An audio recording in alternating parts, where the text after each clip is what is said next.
Welcome to Life Transformation Radio. This show is all about life transformations and our journey from where we were to why we are doing what we are doing today. We will discuss the hiccups, the roller coasters, and the blood, sweat, and tears that has been poured out while discovering our purpose. It is all about our transformations. Here is your host, Sean Douglas. Welcome, everybody, to Life Transformation Radio. I am your host, Master Resilience Implementer, TEDx speaker, performance enhancement expert, and author Sean Douglas. This show is currently heard in over 44 countries, such as the U.S., Belgium, India, Canada, France, Australia, Norway, Panama. So I want to thank you to those who are listening to the show from around the world. Life Transformation Radio is all about our transformations. Here is where we tell the stories of why we're doing what we're doing, highlighting those transformational moments that have changed our lives, and how we use these to help transform others and elevate their lives as well. You can listen to us every Wednesday on the first and third Fridays at 5:30 p.m. Eastern Time. However, on Tuesdays and Thursdays, those days are reserved for special pop-up episodes that feature amazing guests that have book launches, product launches, events that they're promoting. So if you know anybody that has a huge event coming up, contact me at Sean, S-E-A-N, Sean, at The Success Core, C-O-R-P-S, thesuccesscore.com, and we will try to get them on the show to talk about their launch and the great things that they're doing in the world. And so my guest today is an amazing woman. I met her at New Media Summit in San Diego last September. She is absolutely crushing it with what she does. And so please help me welcome to the show, Dr. Jane Guyn. How is it going? Oh, hey, Sean. I am so excited to be here with you and your listeners on this great show. It's going really, really well. Here in Bend, Oregon, we've got a nice sunny but snowy day. And yeah, Ooh. Things are really good. Right now it is a crisp, cool 78 degrees in North Carolina. Oh gosh! So Hey, way to rub it have in. That snow. Yep. That is why I don't live anywhere cold, because when I hear snow, it just makes my bones cringe. I'm like, ugh. Like, to me, snow equals grandchildren to grandmothers. They're fun to play with. They're great to hang around. But once I'm done playing with them, you can have it back. Yeah, so totally get that. I go to places that have snow to go hang out. Right. Yeah, totally know that. Yeah, there's some variables. When you've got snow involved, it gets a little bit challenging sometimes, for sure. Oh, yeah. So I want the listeners to know that this is a live show. So if you're listening, you can call in, and the call-in number is 657-383-1109. Again, the number is 657-383-1109. Our team is standing by for any of your questions, which will be heavily scrutinized because of the topic that we're going to talk about today, which is sex and energy and how you might not be too busy to get busy. So just saying. So I want to welcome Jane to the show. It's been a kind of up and downhill battle, these past couple months, couple weeks. But you're back, you're rocking it, and it's just a pleasure to hear your voice and to have you on the show finally. Yeah, thank you. Yeah, actually, my sweet mom died at age 91 on January 14th. So yeah, that's been challenging. But I've got to say, I am really sure that living my purpose, which is to help women create transformation in this part of their life, to get their mojo back, that was really brought home to me with my mom's death, because I realized that, life, in her case, it wasn't that short. She was 91. But, we live a life, we live it with purpose. And so that's what I'm doing, is to help women create this sense of really being alive, connected, sexy again, no matter what their age. So I'm really excited to be here, and so much looking forward to questions or just having this fun conversation with you. Absolutely. So the title of this episode is Too Busy to Get Busy with Jane Guyn. She is a doctor of human sexuality, professional sex coach, core energy coach, and registered nurse. She is the author of the Amazon #1 bestseller, Too Busy to Get Busy. She coaches women to have the sex life they've secretly desired all their lives by removing one or more of the 7 barriers to great sex, even if it's been a rocky road. As someone who's been married for over 30 years, Dr. Jane understands what those challenges are. She also has 6 children, which I think is magnificent because we just had our 4th, and we are done. So we are DUN done. Yeah, totally get it. Yeah, Nope, yeah, it's we're a done. lot. You're into the zone defense now with the, when you've got more than 2 kids, you're into zone. Right. Yeah. Right. Yep. So you can connect with Jane on LinkedIn. So LinkedIn.com, look for Jane, JANE, GUYN, and then Facebook.com/Dr. Jane Guyn, GUYN, or GUYN. And they're all in the show notes. You can connect with her. She is absolutely amazing. So let's dive in. Talk about what your why is. It's the first question I always ask all of the guests on the show, because I think it really speaks to how you got into the position that you're in, and how you've just kind of gone on this path. So what is your why for what you do? That's such an important question. And, I get asked about that fairly often. And I bet. Yeah, like, how'd you get into this? People ask me that. So my husband and I have been married for 34 years to a wonderful man, and we met when he was an intern and I was a student nurse, honest to goodness, in a county hospital. So it was totally, general hospital. It was just like the soap operas. And we had this very sexy, hot, wonderful, passion-filled relationship when we first met. You can imagine, right? You ever watch Grey's Anatomy, Sean? I love Grey's Anatomy. Love it. And I'm not even joking. I love Grey's Anatomy. Yeah, right. Well, you kind of get the idea. We had this tremendous attraction to each other, and we were really into each other. And after a few years, Dr. McDreamy. Yeah, he was definitely Dr. McDreamy. He was so dreamy. Okay. He still is. I gotcha. I gotcha. Yeah, he's fantastic. So so eventually we get married. We had this passionate relationship even when we were early married. We had kids. And, life happened. Okay, so we went along married for many years, and as, time had it, we had kids, and I became a stay-at-home mom for quite a long time. And I really lost track of being connected to him in that same hot, passionate way. Not to say I didn't love him or that we weren't connected, that we didn't have sex or that we completely lost it, but it just kind of lost its luster. You know what I mean? Yeah. Oh, yeah. So, yeah, I think lots of us have experienced that.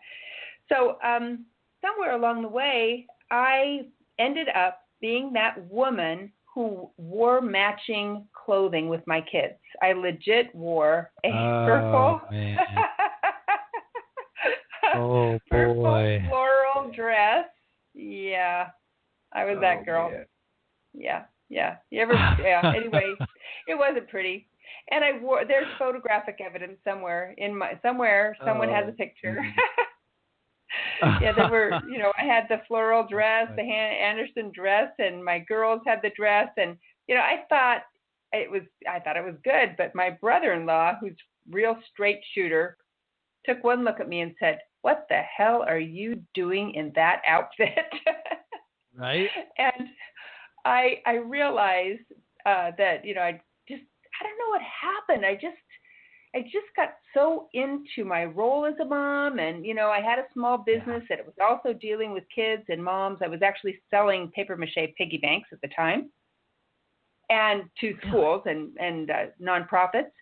And I got to say, we almost lost our marriage over that, because while I was so busy with Halloween costumes and Girl Scout cookies in my small business, somebody at my husband's work was really interested in him and gave him a lot of attention and kind of shared this, like, you are a hot guy feeling with him.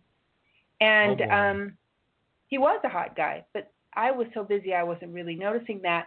And that, fortunately for me and for Jim, he didn't actually have an affair, but it came really close. And I realized then, I woke up to this realization that,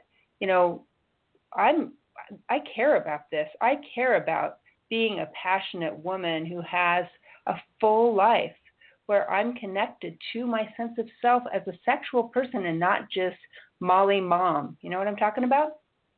Oh, yeah. Yeah. Yep. It was something. Wow. So how did you overcome that? How did you get to where you are now in your marriage?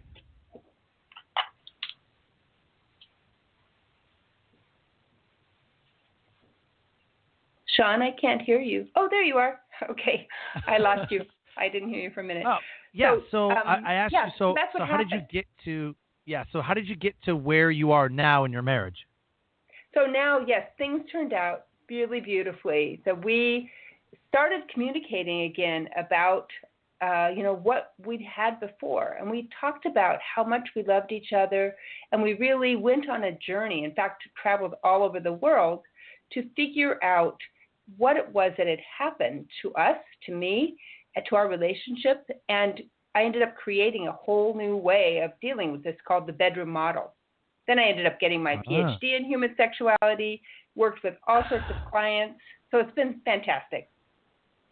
That's awesome. So we highlight the transformational moment, right, that changes our lives. What was, can you pinpoint the exact moment that maybe you were like, enough is enough, or can you really pinpoint where it was like a transformational shift in your mind and in your life that really propelled you forward into Dr. Jane, sex coach? Yeah. So we'd had our 25th wedding anniversary, and we got to talking about our relationship. And I just realized that there were parts of him that I didn't understand. We had this really intimate conversation, and I said, let's talk deeply. Right. Let's really communicate about, where we are now, 25 years of marriage, 6 kids, 3 of our kids are adopted. So I haven't been pregnant 6 times, but we have this really busy, wonderful family. And I was like, tell me what's going on. And he shared with me that he felt like, we had kind of lost track of that passionate piece. And I realized, wow, this is, if we're going to keep going, and I know there are so many people listening right now who are in that moment of, should I stay or should I go? And maybe there's been something like, I realized this other woman was kind of hitting on him, and that he was, talking to her, and they were having conversations that I didn't know about. When I figured that out, I felt betrayed, frankly. And I know many people listening understand what I'm talking about. They know that, somehow trust has been broken, but trust was broken both ways, right? So he trusted me to show up for him as a sexual person in a way that was really, really intimate and passionate, the way it always has been. And instead, I kind of became Molly mom. I made also, which isn't a bad thing. Frankly, I love being a mom. I still do. But I didn't keep showing up the way we had started it, the way we'd started our relationship. I kind of put so much energy into this other part of my life. I had like a library filled with books about kids and 0 about how to make your marriage better, or anything about sex. I had Zippo on my shelves about sex. Oh, wow. Yeah, wow. I know. So, but everything about how to raise a 2-year-old and everything about making a costume. So that was the moment. Yeah.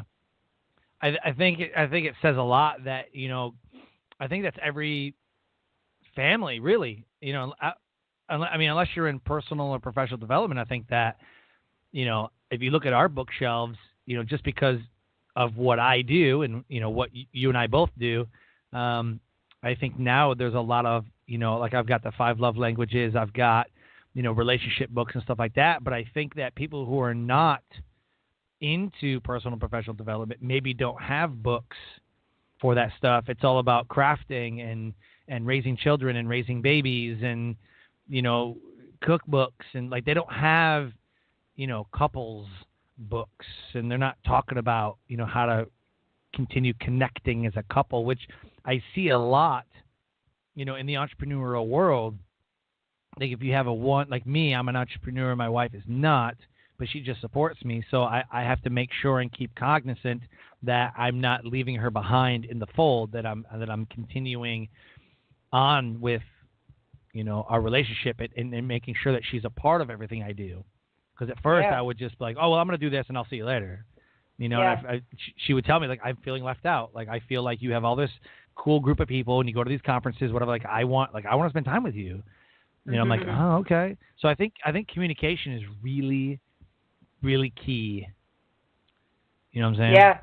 Yeah, totally. And then talking about what actually moves the needle. So, what about your relationship? So like, what does each of you really want?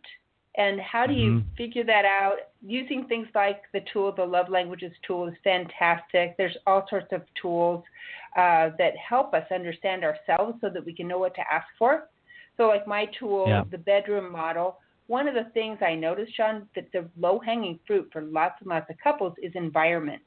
So in my bedroom model is the environment. So like, where are you feeling erotic? Where do you feel connected and, turned on with your partner? So like for a lot of people, home stops being that because, there's all the other stuff. If you've got kids, you've got, there's Legos, there's whatever, fill in the blank for whatever is strewn around the house.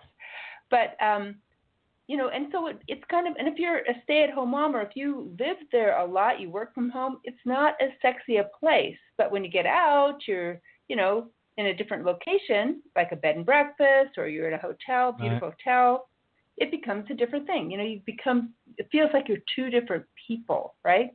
When you go away for vacation, you're like two different people because you're in a different environment. We need to keep track of that. Absolutely. So talk about one of the best things about that transformational moment that set you on the path to what you're doing now. What was one of the best things about that transformation? Well, it was actually really a hard moment for me. But as I look back at that time in my life, the thing about it that was fantastic was I realized I was meant for more and that I had so much more that I could experience and still feel the mission that I had as a mom, which was really important to me. I felt like I wanted to be a good mother and be, there for my kids in all the ways that you and I, I'm sure could talk about. Yeah. But I knew that I didn't have to do it as, it didn't mean that I couldn't be me. I had to be, I think I'd somehow left the me at the edge, the part of me that was, like to dance sexy and, be actually, a real woman.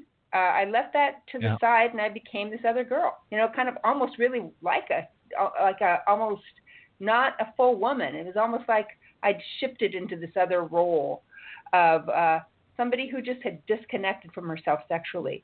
So, that was huge. So then I ended up being able to pull in this important part of my personal sense of empowerment and connection by becoming a sexy woman again. And that was awesome, absolutely awesome. And I was able to do that and still feel like a great mom. And it's funny because I look at pictures of myself from before, not just the one about with the purple dress, but other pictures of myself from before this time. And I just seem kind of flat or dead. inside. And pictures from after the time, I just seemed so much happier and more alive than I had before. And that's what I see in my clients too, is they have this shift because we're accessing all of ourselves. Our sexual essence is actually coming into the rest of our lives, and we're laughing and, we're dancing maybe, or we're using that part of our energy in our businesses and in our work lives and in our communications in a really positive and ethical way that feels like we're more alive. Definitely. So with every good thing, there's always a bad part. So what has been something difficult, or what has been one of the worst moments, along the journey through your transformation? Well, I mentioned my mom passed away, and, that was actually quite tough for me. The relationship with her, after I decided to become an expert in sexuality, she, again, she was 91 when she died, so she was older. Although she didn't say she was old. Even almost to the very end, she said, "I'm getting older," which I thought was just kind of amazing because she was like 90. That's awesome. Yeah. So when I first decided to do this extensive training, she said to me, "Honey, you have a beautiful family. I don't know why you'd want to do something dirty like that." And it was hard for her, really hard for her that I decided to study sex, and become somebody who helped people with this problem. And when I say problem, I mean things that people run into, which are basic situations that is so common in so many relationships, from, lack of trust to, some physical issues that people have in their relationship. I mean, there's so many problems and concerns that are actually super easy to solve that people just don't know about. And so this concerned her, and, she was really upset about it. And it was hard for me to feel like I was not, pleasing her. But again, that a very empowering thing over time. I knew that this was what I was here for, and it was my life. As much as I loved her, this was my life. Yeah. So talk about some of the 7 barriers. Talk about your book, Too Busy to Get Busy. What are the 7 barriers to great sex? So we talked about the environmental barrier already. So not feeling like wherever you are is a sexy place. And, I totally encourage you to jump on a text message to your wife and ask her about that. Because and for everybody who's listening, find out what kind of space your lover finds hot, because that can be so much fun, a fantastic game to play, fun places to go find each other, and use the space you're in as part of your relationship.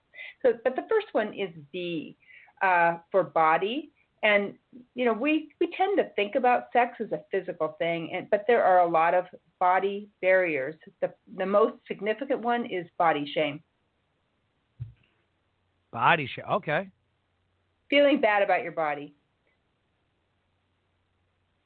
Got it. Yeah, I can see that. Yeah, lots and lots. It's really common for women. Guys have it too.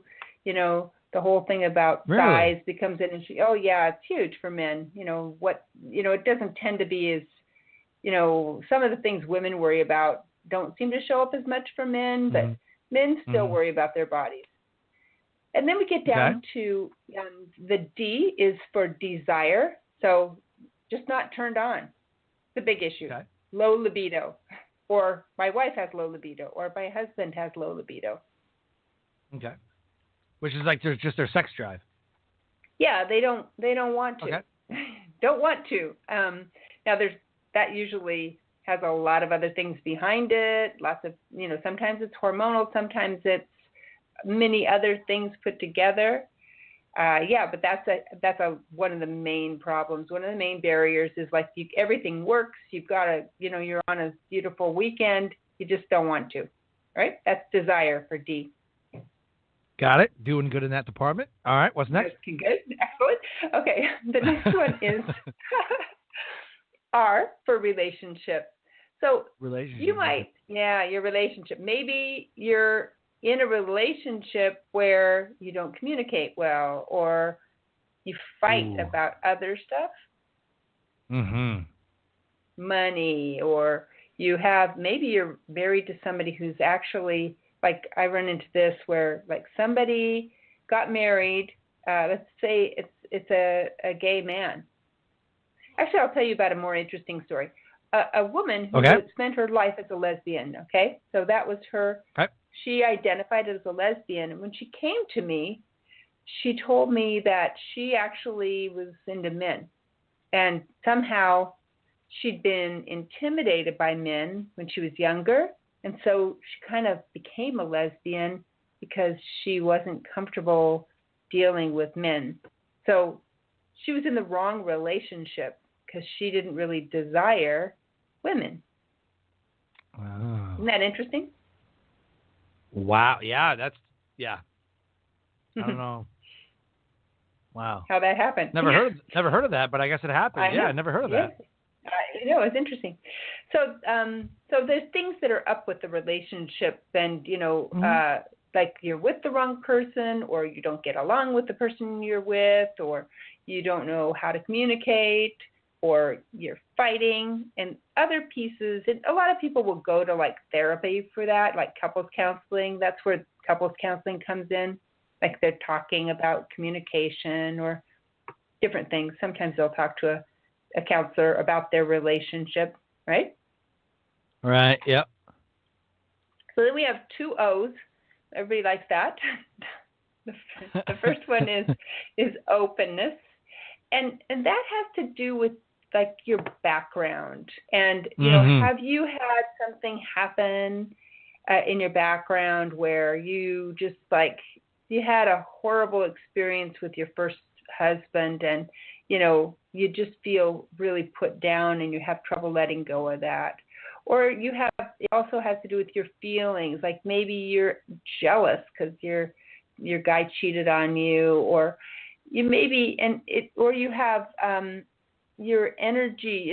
There's several areas of openness that just end up kind of closing us to sex. And that's a little more complex area. There are 5 subsets to it, and I do a lot of my work in that area. Maybe, there's lots of things there.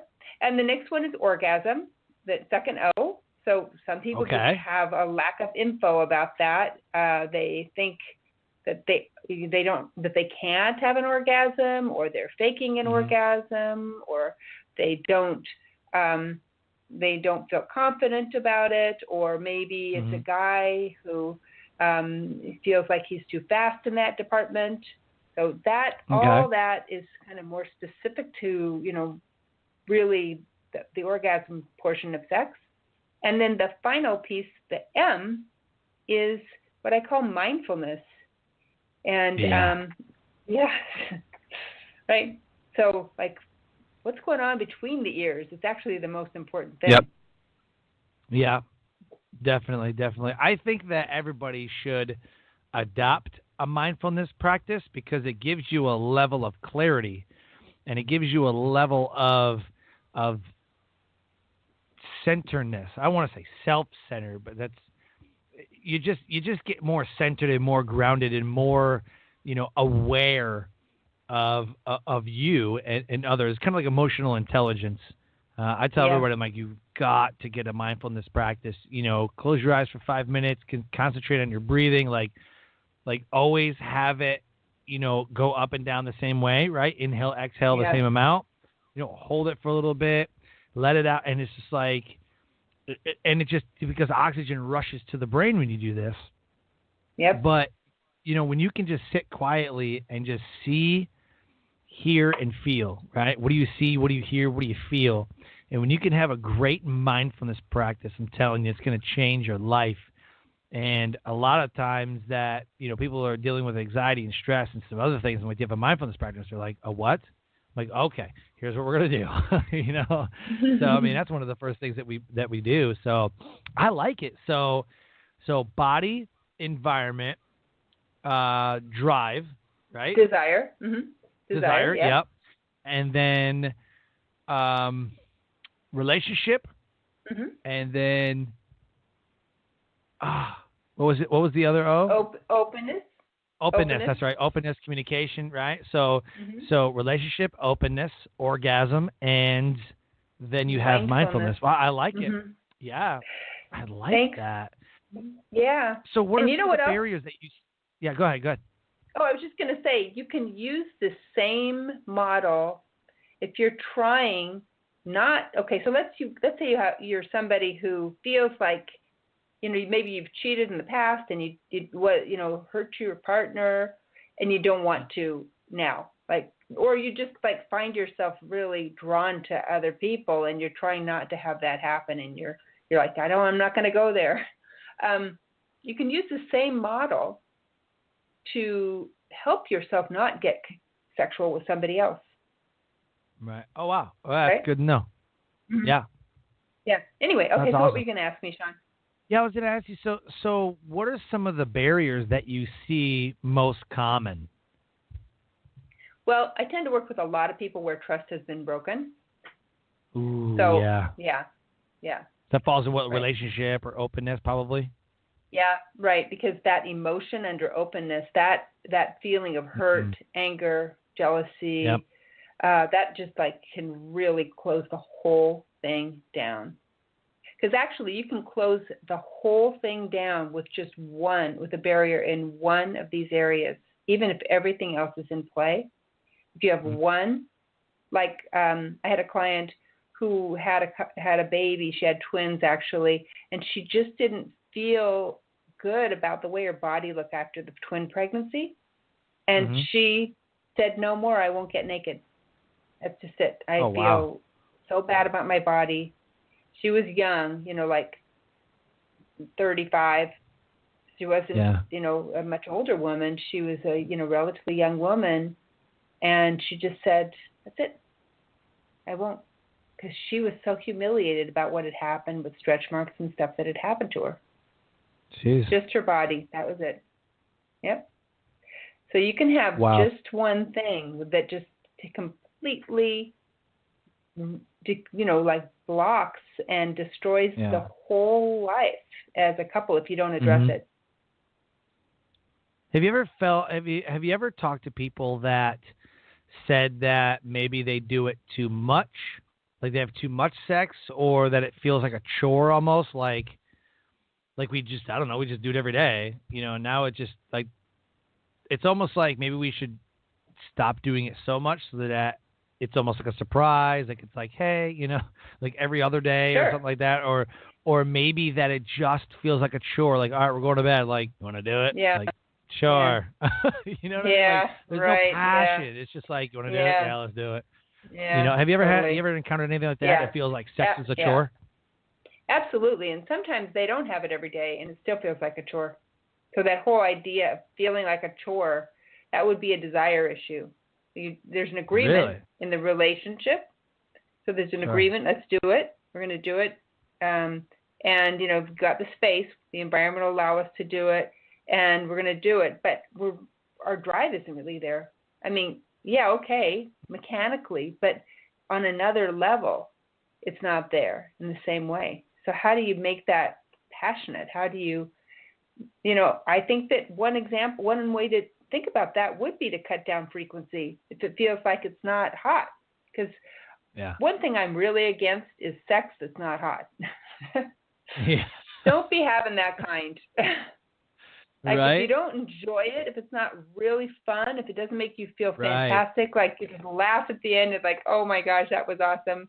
You look at each other later and you know that he's thinking, like for me, I know he's thinking about it and he knows I'm thinking about it. Maybe we're at a party, a coffee shop or something.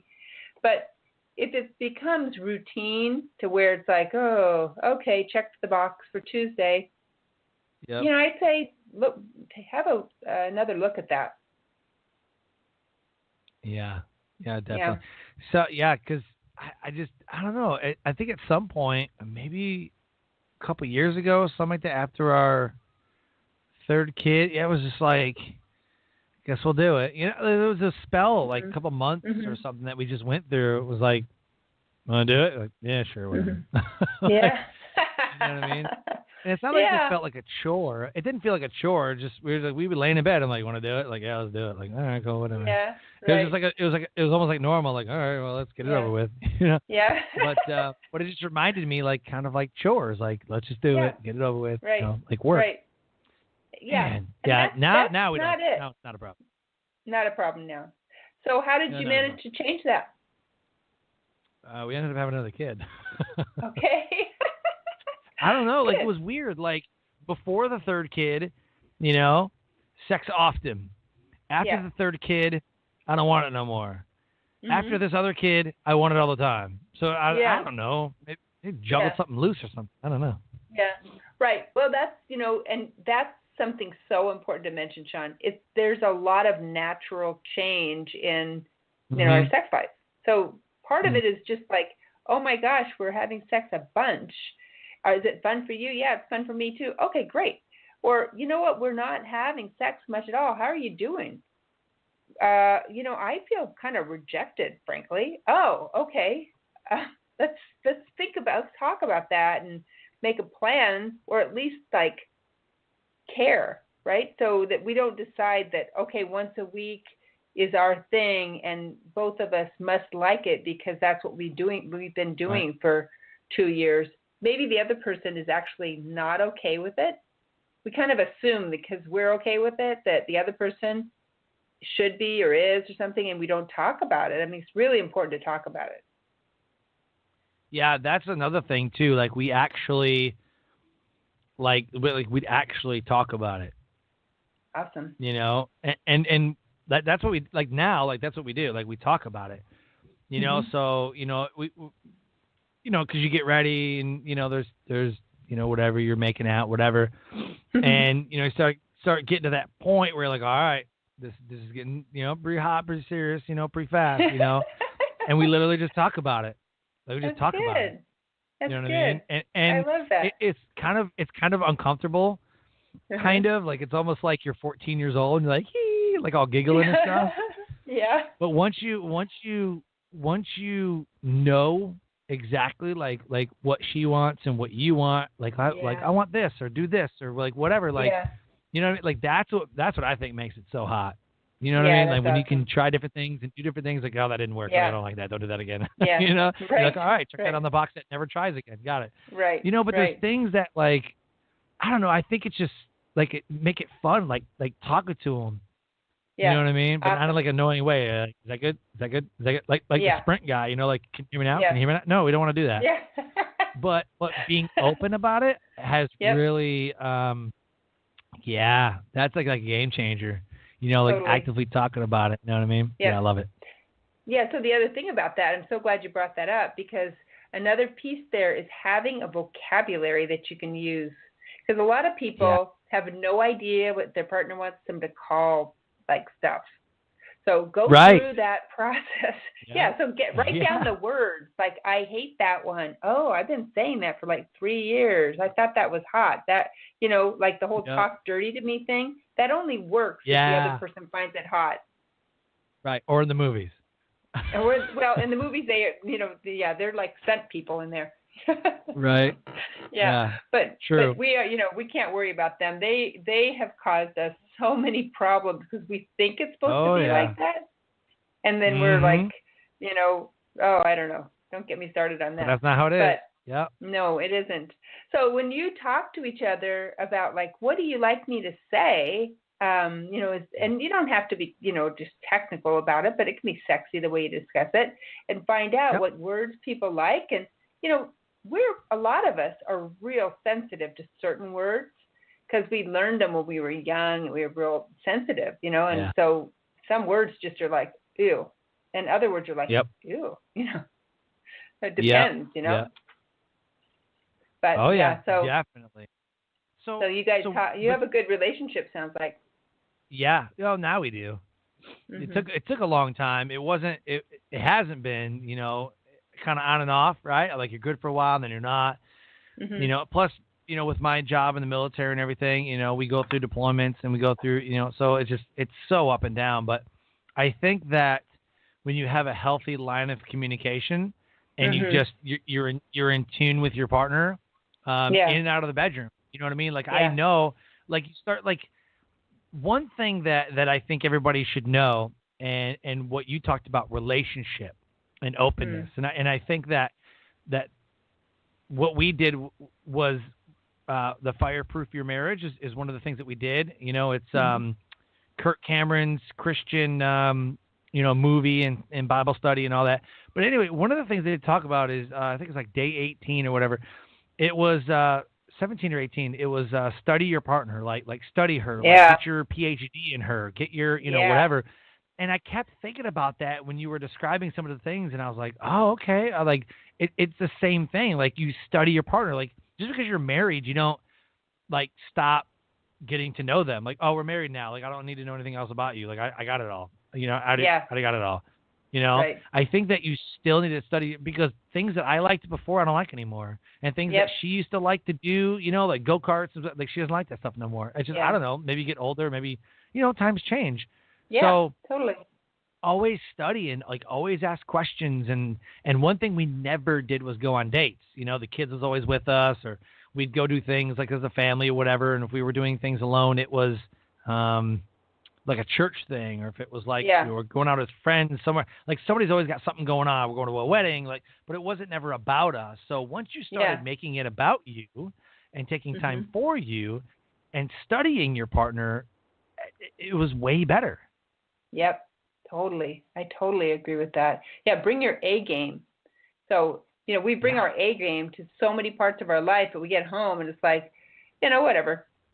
Okay, fine. And we get annoyed because somebody, irritates us with whatever they're doing. But we wouldn't get annoyed if a client did that, or a coworker, team member, right? But our partner does it more like snippy. Yep. I've always said that, we treat strangers way better than we ever treat our spouses, our kids, or our family. We'll hold open a door for somebody. We'll greet them. We're like, hey, but one of our kids or family members or somebody comes in, you're like, what's up? That's it, Don't even get up. Don't even get up from your computer like, hey, hang on, I'm finishing this email. Yep. That's me, though. Like, my wife would be like, hey, come here for a second. I'm like, hold on. I'm like I got like one sentence. Hold on. Let me send this email. You know what I mean? But if somebody's at the door, like my boss or somebody like was at the door, I'm like, oh, crap, I got to go to the door. And I would just automatically get up. Yep. So, and I'm real, that's where mindfulness comes in. Mindfulness is just about, being aware, situationally aware of your surroundings. Yep. So I think that, man, how amazing, and I wonder, and you probably do this, but how amazing would it be to adopt a mindfulness practice into the bedroom, that, when you're in the act, of intercourse, you're aware of how you're feeling and how she or he is feeling, how your partner is feeling, right? Yeah, and totally. And what are you seeing? What are you feeling? What are you hearing? You know what I mean? I think that when you can be situationally aware. Absolutely. And, so that's what honestly, that's what we've tried to do, because I teach mindfulness. I'm like, well, let me try, and because it's something that we talk about, like, but it's an awkward conversation. I'm gonna tell you what, it is awkward. Like, so babe, what were you feeling? Like, it's one of those like weird conversations. But after you do it a couple times, it's like your own intimate moment, It's and so things cool. just become better. Yes. Yep, that's right. Because you're actually in the present then, instead of somehow either being out of the room in your head, like, oh my gosh, when we're done with this, I got to write up the Costco list, or, my gosh, we got to, what time is it? Ballet birthday practice, party? 10 minutes. Yeah. We got to quick, honey, hurry up. We got to get out of here. We got to hurry. Minutes. Yep. Yeah. Right. So, but when we do that, we're not even there. But sometimes we're there, but we're also there in a weird, non-mindful way, like we're spectatoring, watching ourselves, like, I wonder if my butt looks bad in this position, or, do I look weird when I have an orgasm? I mean, there's all this kind of like, instead of being together and being in ourselves and connected like that, We're Yep. like kind of like almost like somebody over there in the peanut gallery, like throwing Yep. negative comments at us and making us feel bad. I mean, that's just crazy. It's such a beautiful moment between two people. And why would we do that? Why do we ruin it like that? Mm-hmm. So briefly talk about what it is that you do as the doctor of human sexuality, sex coach, and core energy coach. Like, what is it that you do with the clients? So I have an intensive day. Actually, I have a couple coming in from out of town tomorrow, and we'll have a full day here in my office in Bend, Oregon, and we'll talk and do these exercises that will help them figure out where the barriers are in their own relationship and how to move their relationship forward. And I have to say, just because people ask me this, which I find actually pretty cute, because people have a much better imagination than I do, but there's no sex involved. Nobody gets naked. Okay. People ask you that? Nobody gets naked. They do Nobody all does, no worries. All the time. It's so funny. So now it's like, hey, you guys are awesome. I love it that you think, sexy things and stuff. But, I don't get naked with my clients. I don't watch them get naked. And, therapy they session, do all. That's it. Therapy, yeah, got it. Right. It's education. So it's education. It's education session. Yeah. Yeah, right. And interactive kind of exercises that help them move the ball forward in these different areas. So some of them are, they might, for example, I have an exercise that I do with clients where they'll wear a blindfold and then feed each other in different ways, like little berries or chocolates, to experience what it's like to give and receive, and permission giving and taking. So it's obviously got sexual ramifications, but it's not done sexually in the office. Yeah. So we have a whole day together, and then there's work that they do beforehand and work after, and it's really an amazing honor. I do that for couples. That's awesome. Yeah. It's awesome. Oh, it's super cool. Yeah, and then I have a course for women. Like, oh, you have a course for women. Oh, that's cool. Yeah. Mm-hmm. Which is done virtually. Yeah. And I think it's fascinating that people like they automatically go like they're having sex in your office. Like I know. It's amazing. It's kind of like, you're like, no. Yeah, sorry. We're not five. Yeah. We're not five. Stop it. Well, yeah, it's funny to me. Like, I had this lady one time. This woman came to my house and to measure my windows for drapes. Okay, so I had to get these drapes installed, and she says to me, she asked me what I did and everything. I told her about my book, and she's like, do you have sex with your clients? I said, no, I don't. It was so funny because she was like had been married a long time herself. I don't know. It was so, actually I considered it kind of cute, because she's thinking, she's just like expanding her mind to envision me doing this, and I don't know what that said about her. But anyway, I don't. So I'll teach you how to get tickets to the zoo, and so like sexual zoo. I'll tell you how to do things that you might want to do, but I'm not going to go with you to the zoo. I'll show you the way. No. I'll help you get the tickets, and but I'm not going to go. Drop you off at the front door. I'll drop you at the front door. Yep. Yep. Even find you a tram. Yeah. Right. That's exactly.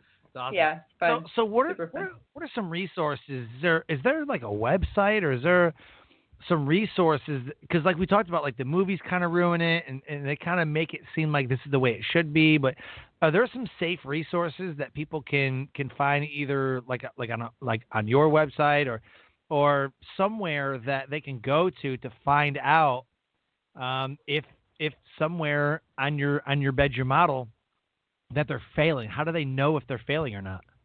Yeah, so I'd love it if people would go to my website, janeguyn.com, and there's so that's JANEGUYN.com, and reach out to me either via email or you can actually book a call with me, and I will send you my online assessment that will help you see like what barriers are there for you.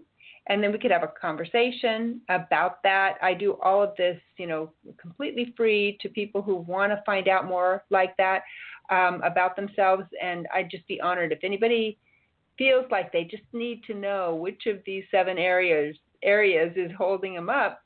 Hit me up over there, janeguyn.com, and you'll see Let's Talk as a link. Or you can just email me, jane@janeguyn.com. Awesome. So anybody listening, if you have a question for Jane, you can call in at 657-383-1109. The lines are open, 657-383-1109. So Jane, talk about where you're headed now. What kind of new adventures, businesses, family, what kind of things do you have going on in 2018? Wow. Well, I am really excited to be in front of groups of people so that my message of understanding ourselves, particularly as women, understanding ourselves and really connecting with our sexual essence gets out to as many people as possible. So I'm really looking forward to being on stages this year and also to getting women involved in this online course that is designed specifically to help women get their mojo back, get reconnected with our sexual essence, our sense of sexuality as a woman, and still, live in the real world, have relationships, be married probably, be a good mom, all the things that we're doing and still bring that sexuality, that sexual essence into our lives. So I'm really excited for that. And I'm doing a lot of, I've got a lot of travel plans this year. One of the great things, Sean, about having a big family is you get to go stay connected with them. So I've got a daughter in D.C., I've got a daughter in Portland, I've got a son in Minneapolis, a son in Eugene, Oregon. So I get to visit my kids. And, we still have a child at home, a 14-year-old. So he's amazing, too. And I have a daughter in Chicago. How could I forget? A daughter in Chicago. So lots of those kinds of fun trips. Yeah. So, and then just really continuing to do a lot of yoga and meditation, a lot of yin yoga. And the final thing I'm doing this year is I'm going paperless. So I'm going to be all about Evernote. I don't know if you know Michael Hyatt. Yes. Yep. Michael Hyatt. Yep. Familiar. Yeah. So I'm kind of following his guidance in that area and going paperless and creating it, just that bringing my life up to a level of ease so that I have as much ability to be present with Jim, with myself, with the people I love as possible. That's amazing. Good stuff. So This is the moment in the show where we do like a shameless plug. You can plug your friends, quotes, websites, Facebook, products, whatever it is that you have going on. And we talked about it already. So just refresh, where can people get a hold of you? Where can they find you? What kind of things do you offer? This is your shameless plug moment. Okay. Well, if you want to talk with me, you can call me at 612-564-9920 and leave me a voicemail there. Or you can reach me at janeguyn.com. Already mentioned that. You can get a copy of the first copy of my book by going to my website and clicking Get a Free Chapter. So you get the first chapter of my Amazon #1 best-selling book, which is called Too Busy to Get Busy. Sean mentioned that already. You can get that for absolutely free. And I had one person who read it said, when I finished reading your book, I broke into tears because I finally knew I wasn't broken. And that was really touching to me. Yep. So that's super awesome. How you can get in touch with me. There you go. So as we wrap up, can you deliver your best nugget of knowledge that will motivate, transcend, and inspire someone to take action today? Absolutely. Take your sexual essence seriously. Allow yourself to connect with who that is inside of yourself, and go deep with that and figure out where the barriers are so that you can start showing up fully, alive, sexy, empowered, connected. Do that for yourself starting today, because life is too short to be bland. There you go.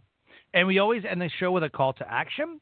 So what would be your call to action for a married couple?